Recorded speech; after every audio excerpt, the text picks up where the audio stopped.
Hello everyone, it's SpawnPoiint and today we are getting hands-on with the brand new PlayStation Portal for the PS5. We're going to get it unboxed, set it up and talk about what this device actually does, why you'd want one and what the issues and limitations are. So if you were thinking about picking one of these up for yourself or maybe for somebody else, hopefully today's video will help you out.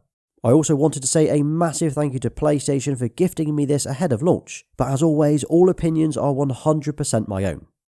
Right, let's get this opened up and see what we get inside. So inside the outer sleeve we have this grey cardboard box with the PlayStation logo on the top and these little PlayStation symbols on one end. And if we take this off we have the portal itself underneath. But if you flip this top cover over you'll actually find there is a USB-C charging cable inside, which of course we will need later for charging it. And that really is all we get inside the box. So we get the portal, a USB-C charging cable and the manual.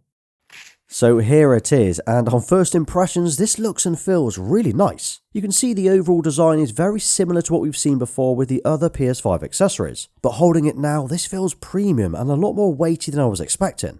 So we've got an 8-inch screen in the middle which we will take a look at in a minute. Then we have the controllers on either side, which is definitely one of the biggest selling points of this system. I also like the way that it flows and how the screen is mounted. It's also thin but not super thin that you'd be worried about breaking it. I think this works really well. As for the buttons, well we've got the usual ones you would expect to see on either side, including the D-pad and the share button on the left, and the icons and the menu button on the right. They've also put the PlayStation home button and the mute button near the top.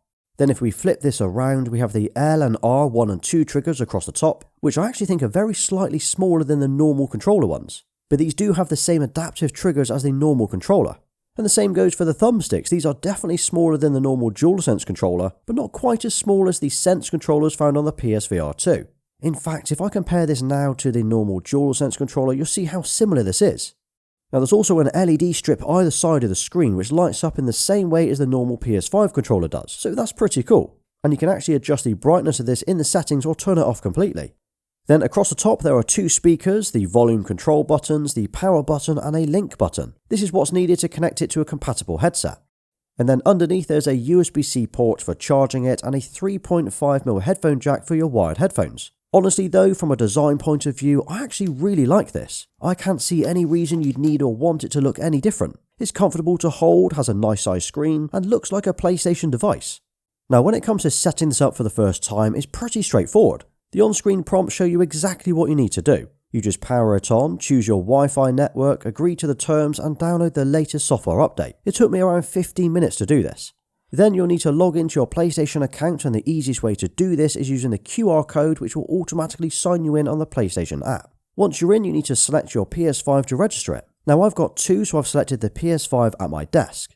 And that's it, within 15 to 20 minutes it's set up and we're good to go. We don't need to install any apps, we just press the power button followed by the PlayStation button and it will connect straight away. We now have full control and access to the PS5 including the dashboard and all of the installed games. And on first impressions it's really responsive, like nearly instant as I navigate around the dash. There is no noticeable lag here at all. Now I'm not sure if you've noticed but the screen on this is really nice and the text clarity is incredible. So it's an 8-inch Full HD LCD and this thing is sharp, it's vibrant and it's pretty bright. I've been using it for the last few days and I'm genuinely impressed by how good it looks for a 1080p screen.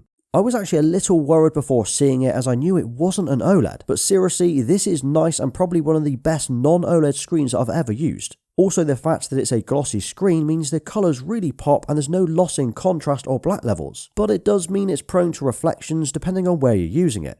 And as for the screen size, from a gaming point of view, I think 8 inches is the perfect size. It's not too small that you won't get any enjoyment from it, but it's not too big that it's a pain to hold.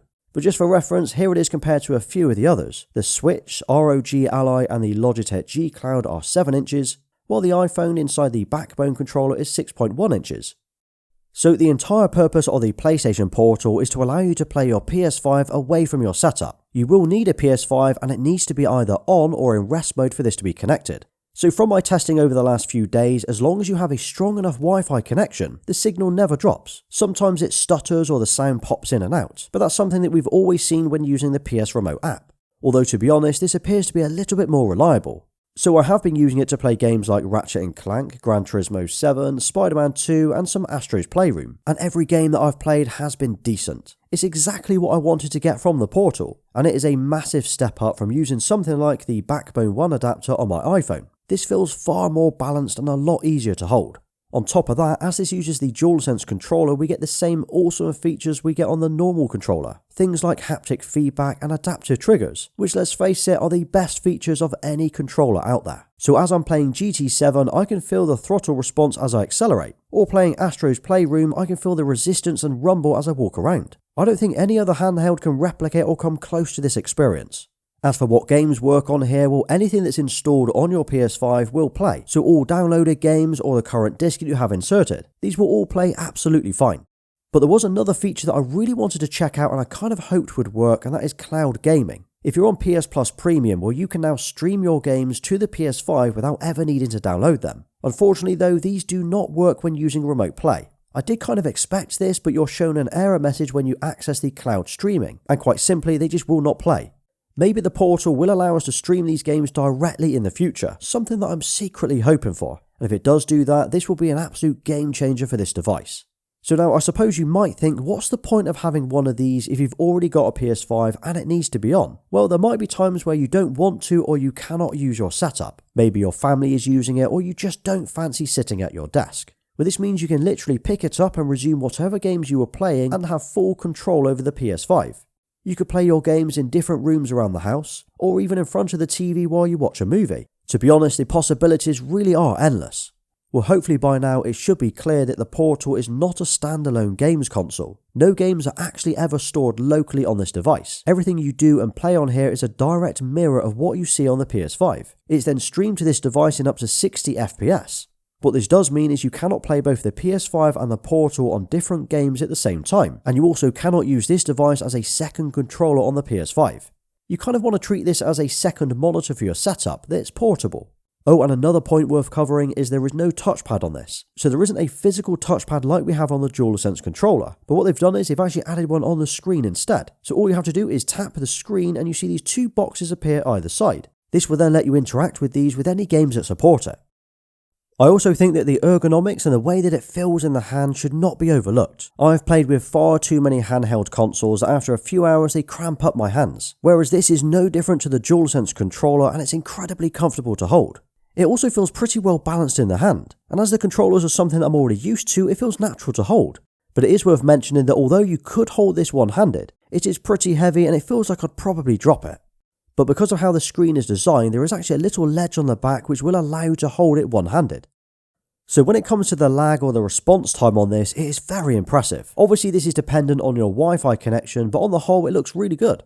Navigating around the dash and playing most games, you can see it's only a fraction of a second behind the TV. I actually went ahead and played some GT7 with the timer on screen just so I could see the delay. Now looking at it, you cannot really see the difference, but it's only when I freeze the shot that you can see it's out very slightly.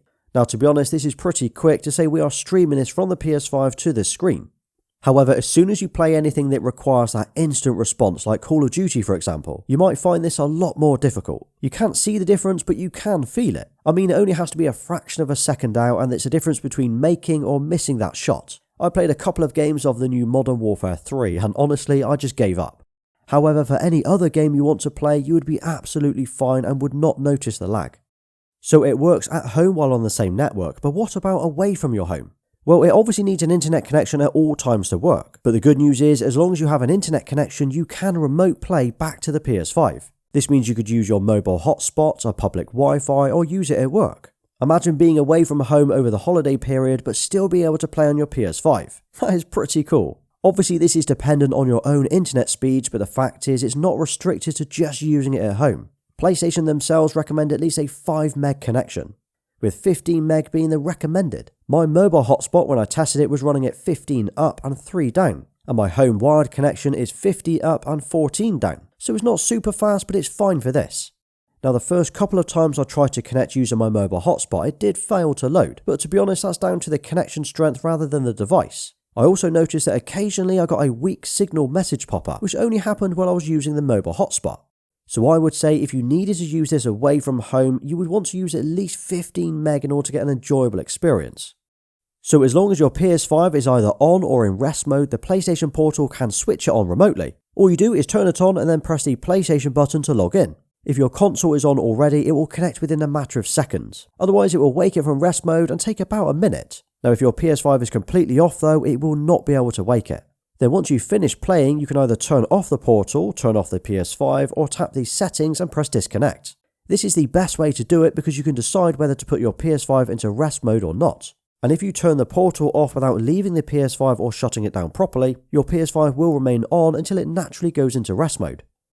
As for the heat or fan noise from this, it's safe to say there are no issues. It does get warm to the touch but nothing to be concerned with. And I've not heard any fan noises at all during the last few days. But it's not like the portal is doing any of the heavy lifting with the processing, so that doesn't surprise me. So something else I wanted to check out was the media tab on the PS5. You know, things like Netflix, YouTube and the new Sony Core Picture app. Unfortunately from my testing, none of these will work as the PS5 doesn't allow remote playing to another screen. That means you couldn't use the portal for anything else other than games. Hopefully we will see an update in the future, as it would be great if you could use this for all of the media consumption, although it's probably not a deal breaker for most of us. So over the last 4 days that I've been using it, I've already played for about 5 to 6 hours, and during that time I've charged it once during the setup and not again since. It's still showing me a battery of 1 bar out of the 3 it starts off with, so in theory I'll maybe get another 2 to 3 hours before needing to charge it. So with that in mind, I reckon this could probably do 6 to 8 hours, and that would be realistic. But it would be nice if we could change the battery symbol at the top into a percentage figure instead. At least then it would take the guessing out of when the next bar is going to drop. Now as the portal is designed to connect to your PS5, it doesn't really have its own dashboard as such. When you turn it on, you're greeted with the PlayStation logo. Then across the top we've got the Wi-Fi logo, remaining battery, time and the settings button. If you press that, we have a quick menu which shows us the options to disconnect or connect to a PS5, a PS5 link headset button which is how you link your wireless headset, the brightness and the airplay mode. Then in the full settings area we have the network area to set up your Wi-Fi connections. System shows us the device information, how to update it and reset it. We also have things like the language settings, date and time and the power saving modes. I have mine set to 1 minute so it will power itself off when it's not connected to a PS5. But other than that, that's it. There's no Android OS or App Store or dashboard. And something else I wanted to mention was if you happen to have 2 or more PS5s, well, you can swap between them by bringing up the quick menu and then tapping the PS5 button. This will then show you the other PS5s to connect to. As for the speakers, well, it does have 2 upwards firing which you can see on the top. Now these sound absolutely fine for a handheld device, and if you're sitting in a quiet room you'll have no issues hearing it. But just for reference, here is a quick sound test to see what you think.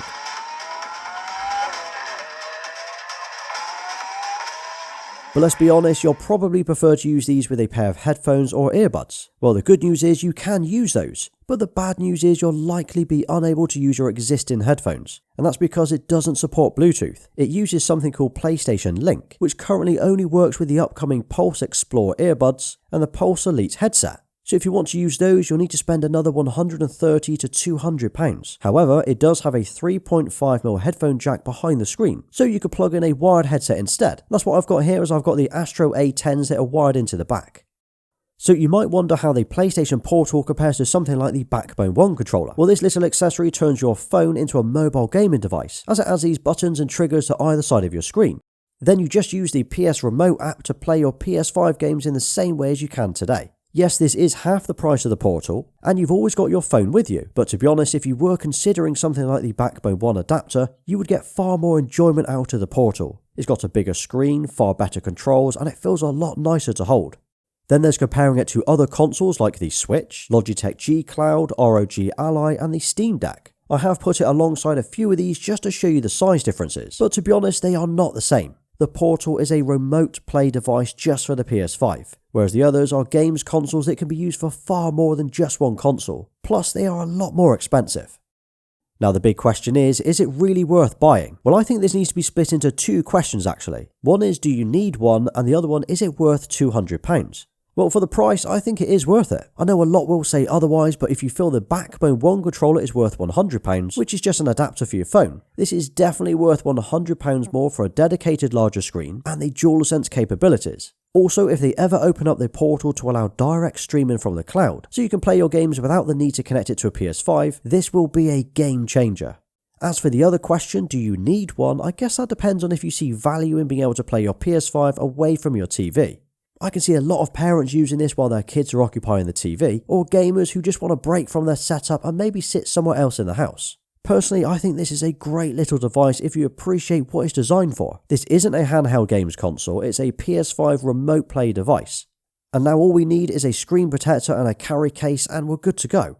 So tell me, would you use one of these portals or would you prefer to use something else? Now drop a nice portal in the comments and I'll give you a thumbs up for staying right till the end. And if you did enjoy today's video, check out my PS5 versus Xbox video next, as it covers what these two both offer in 2023 and what sets them apart. Thanks for watching, please like, sub and follow me everywhere. Until next time.